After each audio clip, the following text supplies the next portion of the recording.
Hey, it's Tay with the Beginner Drawing Course, and today we're going to be drawing a fish. Let's go. All right, so basically, as you can see here, I start with my line of action. The line of action is what I use to discern the overall direction of the figure I'm going to draw. In this case, it's a fish. So this is just a time lapse of how I went through the process.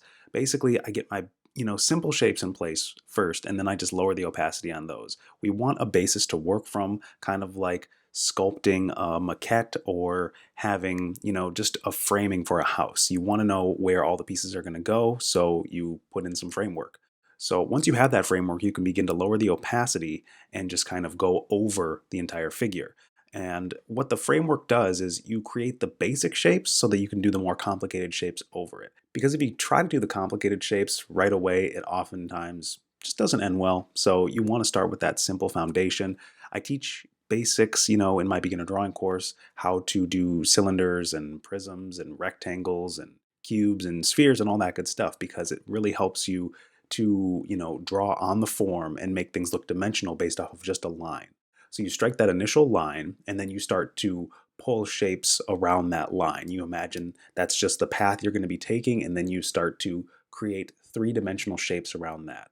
And again, this is just by practicing a lot of shapes and doing a lot of simple drawing exercises, stuff that I have on like the beginner drawing course blog or on some of the videos on this channel. So after you have those simple shapes, as I mentioned, we start to go in and draw complexity over them and start to do some texturing and some shading. This is very light, simple shading. It's not quite painting at this point, or it's not quite filling things in. It's pretty much just to give a little bit more interest visually by having some texture and then trying to figure out how these fins are going to overlap. So fins, much like cloth, are difficult to draw. So I just wanted to spend some good time figuring out, based on my very simple shape in the beginning, how those fins were going to overlap. And of course, I'm always looking at reference. In this case, I'll pull up my iPad here. You can see the reference right here that I was looking at as I was doing this particular piece, and it really made it, thank you, creaky chair, it really made it a lot easier just to have something to follow, because again, if you're just starting out, or even if you're very seasoned, if you're not super used to drawing these things over and over and over, and you've memorized the shapes, you memorize the poses, you memorize all this stuff, then it's just good to have that visual reference handy so you know what shapes to put in there, you know what marks to make.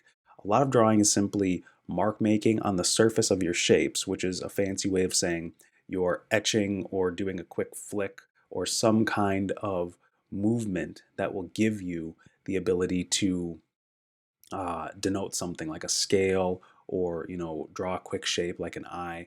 And basically at this point I'm just kind of fussing with the fins, which I do for quite a while, but once I'm happy with it, it just takes a lot of erasing and redrawing, which is kind of the game when it comes to line art, to be honest with you. Unless you're doing it traditionally and you can't erase, like you have ink you're working with or something, then digitally it's hard to get that same amount of fidelity, so you will end up erasing and redrawing quite a bit, just going in and retexturing things, trying to make the line work, do the heavy lifting, because otherwise we're pretty much going to be full on painting.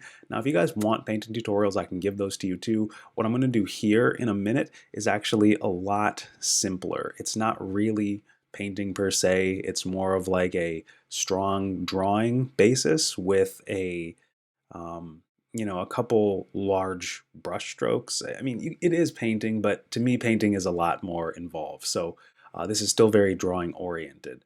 So once you have this solid base drawing down, off of the simple shapes that we had, then we're going to begin to just lasso the entire thing. And the lasso tool is a great tool for just not having to, do big blobs of paint inside of the silhouette of your figure. And what I did there was I just, once I lassoed it and filled it in, I made a layer underneath and just had a background, a black background, which just will help the fish pop. So what I'm doing now is I lock the transparency by hitting the question mark key in Photoshop. You can lock transparency on any layer in digital art programs usually. I'm just going in with the two main colors, which are this sort of vibrant, cool red color and a sort of very cool white to complement it. So these two colors are my base colors, and then I'm still going to be using the lasso tool to cut out certain areas and mask them off so I don't paint over certain parts. A lot of drawing is just getting your process and techniques down, stuff like being able to layer and mask things so that you are able to create the effect you're going for, which typically is going to be a little bit cleaner. Now, obviously, you can always get super, super, super clean and precise and finite, but I like to keep a little bit of sketchiness in there just, to have that human element. So what I did when I was, working on the quick colors for this piece is you noticed I zoomed way out. And that's because it's hard to do very big, broad brush strokes if you're in super close. Another thing that I was doing is I use a hard light layer to go in and just dapple a little bit, so a lot of dotting based on the reference, just where those stronger color patterns are. And knowing that my focal point is not the flowing stuff beneath the fish, it's the eye and the face and kind of the body and the fins up in the top portion, the top third of the canvas. So I was really using that as my um, guiding North Star, if you will, for how I was going to approach detailing certain parts or dappling. So every single thing you're doing, you have to figure out, okay, am I going to use a big brush or a small brush? Is it for lines? Is it for doing fills? Is it for doing little stipples? And I'm using the basic brush for pretty much all this stuff. The only thing you'll see me do later is I will use a soft brush with, I believe, hard light. I like to use hard light for shading or for light. It's a good layer for both. Multiply typically is, only for shading, only for darkening things down.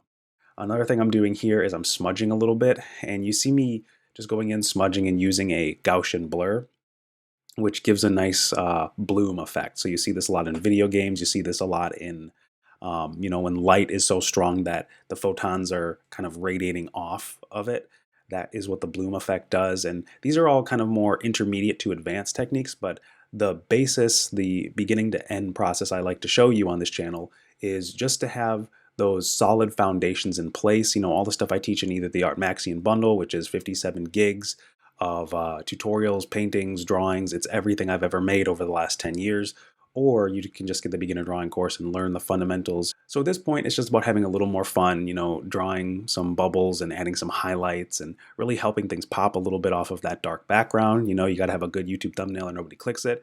It's just kind of fun to warm up in the morning like this and to use these little effects. Another thing I like to do is add a little bit of noise to the picture. You may not be able to see it that well, which is why I'm also going in with an adjustment layer and hitting the exposure up a little bit, offsetting that exposure and double checking to see if I like it. But pretty much this is where we ended up, guys, and I hope you enjoyed learning how to draw a fish today, and then some of the different ways you can color that guy up, because things are just more fun when you add color and things can pop off the canvas. Anyway, if you want to learn these techniques in more detail, and you can do something like this in about an hour like I can, feel free to check out thebeginnerdrawingcourse.com for free lessons, premium lessons, and all that good stuff. And I'll see you in the next videos. Take care and happy drawing.